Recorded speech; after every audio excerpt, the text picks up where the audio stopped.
Ayan, magandang umaga. What's up, mga adlang people? Ako si Kapobreng Archie Hilario. parang hindi magkakilala no? Kasama natin si Kenneth ngayong araw na ito, mga kapobre. Dito kami sa bahay. Si Kuya Arnel, si Ate Presi. Ayan. Sabi ko before kami mag-interview kay Kenneth ay kain muna kami. So ang ulam namin dito ay isda at saka may paksiw na isda na sapsap at saka may tuna. Ayun. So tuna kinain mo to? Opo. At saka Yung embutido po. embutido na luto ni Ate Presi. Opo. Okay. Sige. Ito yung allowance mo na ito ay ano ito ng last 2 weeks pa siguro ito dumating.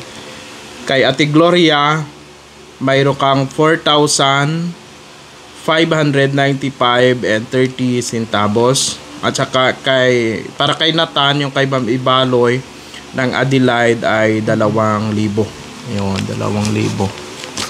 Ayan, nandiyan si Ma'am Ibaloy nanonood. Parang live no? Sige.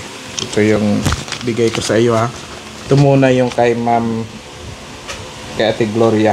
1,000 2 3 4 tapos 600. Ayan, 5 and then 100. So 4,600. And sige, pasalamatan mo muna si Ate Gloria.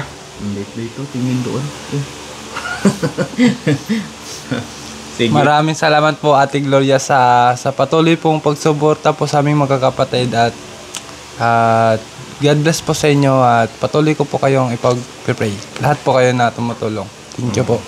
Ayun, sige pa.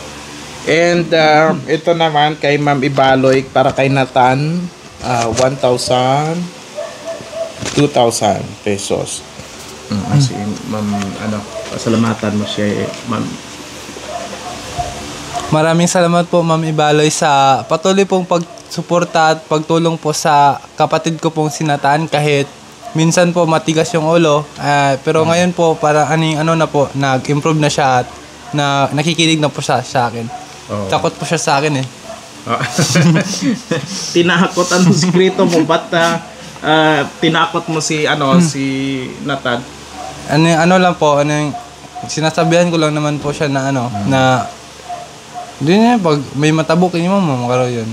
Like, pag may mangyari sa kanya, ikaw rin ang mapiperwisyo. Opo. Sinasabihan ko siya ng mga ganyan. Mga ganon. Tama yan. Palalahanan mo siya. Ha? Opo. Palagi mo paalalahanan. Kumusta naman pati si Jamila? Si Jamila po. Okay naman po si Jamila. Birthday niya nung September 28. Tapos ano ginawa niya nung birthday? Nag-agtom lang kami sa milk para makatipid ay treat ko lang mo sa Trinit ko lang po siya sa milk tea. Milk tea? Saan na milk tea yan kayo? Sa po, sa Nalook, meron kasi doon Tatlo kayo, dalawa lang kayo? Si si Jamila lang. Ba't saan si Nathan? Si Nathan, wala. Wala na naman. Wala na naman. Ayos talaga ito si Nathan palaging pagka-araw wala sa inyo no? Opo. Pero okay naman yung mga grades niya. Opo. O ikaw, kumusta ang grades mo? Sa tingin ko po okay naman po. Okay naman lahat. Very good. So yan, nagkikita kayo ni Ate Sara? Sometimes po. Ano sabi ni Ate Sara? Lang po, nag-hi. Nag-wave. Suportado naman siguro si Ate Sara ng family niya, yung kapatid niya, yung kuya niya may trabaho yata Hindi ko pa alam po Hindi kayo talaga as in nag-uusap? Hindi. Kasi po siguro sa schedule namin ay conflict? Opo. So parang high lang doon sa pag napadaan? Opo. I see. So ayan mga kapobre, sa mga nagtatanong kay Kenneth kumusta siya, so ayos lang naman sila. And yung bahay nila doon, di ba kinukuha yun ng airport, yung bahay ninyo, aalis na kayo doon. Pero parang na-delay man yung pag-alis ninyo doon. Opo. Dahil siguro wala ngang mga flight ngayon pa Yung sa Kalibo International Airport, parang konti na lang. Opo. So ano yung, di ba ililipat kayo? Nabayaran na siguro yung bahay ninyo doon? Nabayaran na po siguro eh. Kung lilipat po siguro kami, doon po yata sa sa pabahay doon sa Sa Tigayon. Siguro. Sa Tigayon na. Opo, siguro. Open naman ang communication natin dito ay pagka in kaso na lilipat na kayo doon, di sabihin mo lang sa amin, no? Opo. Okay, para mabisita rin namin kayo doon.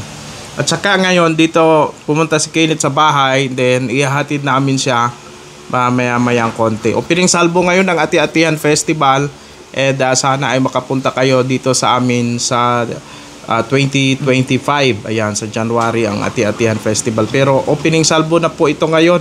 So siguro mag-enjoy na yung marami na mga activities dito sa Kalibo. Ayan. Sobrang parang nangitim din ako ng husto ngayon, no. Parang ikaw din. Opo. Po batak po sa sa mga fieldworks. Sa fieldworks na opo, kayo. Minsan po hindi po nakakapag-prepare. Tapos pag pasok po, magugulat magugulat na kami na mayroong fieldworks. Kaya on the spot, walang Walang mga protection. Opo. So kumusta, ini-enjoy mo na yung yung klase mo or yung kurso mo? Opo, na-enjoy ko na po ngayon. Nagtatanim-tanim din kayo? Opo, nagtatanim-tanim din po. Tapos ay nung last nag-interview kami. Ng sa mga ng mga nagtitinda po ng ng mga gulay.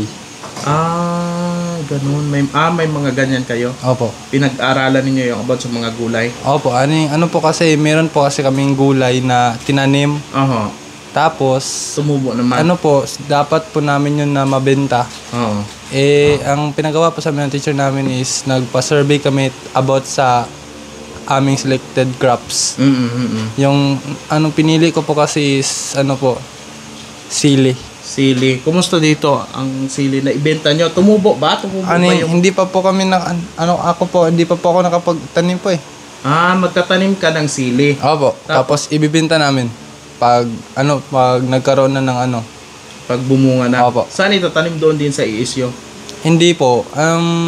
Sa sa barkada ko na classmate ko dati nung grade 12. Doon po sa may harap. Nakaklase mo rin siya ngayon? Hindi. Ibang section po, pero agri din. Agriculture din. Opo. Ang ganda na pala ng inyong Opo. kurso, no? Parang mag-enjoy ka. Opo. Tapos ibibenta rin din nyo yung sili. Opo, ibibenta din po namin yung sili. Tapos yung kikitain po is, i-record lang, tapos amin na yun. So, kagad, siguro kung mabenta nyo yung sili, yung product ninyo, doon siguro magbase ng grades. Opo. Maraming kakagad mabintahan. Kilala ka dito sa ating po, sana vlog, po. Sana po may bumili po na supporter. Pagka dadala yung sili, sabihin mo, ila-live natin, ha? Opo, live selling. Live selling tayo, tutulungan kita. Di ba? Sa susunod, mga kapobs, third year kada sa sunod, no? Opo, third year na po. Parang kailan lang, no? Oo nga po. Bilis-bilis ng panahon. Ang bilis ng panahon. Nakakatuwa talaga. So yun, paalam tayo. Opo. Maraming salamat po, Ma'am Ibaloy, at sa lahat ng mga supporters. Maraming salamat si Ma'am Ibaloy at si Ma'am Gloria.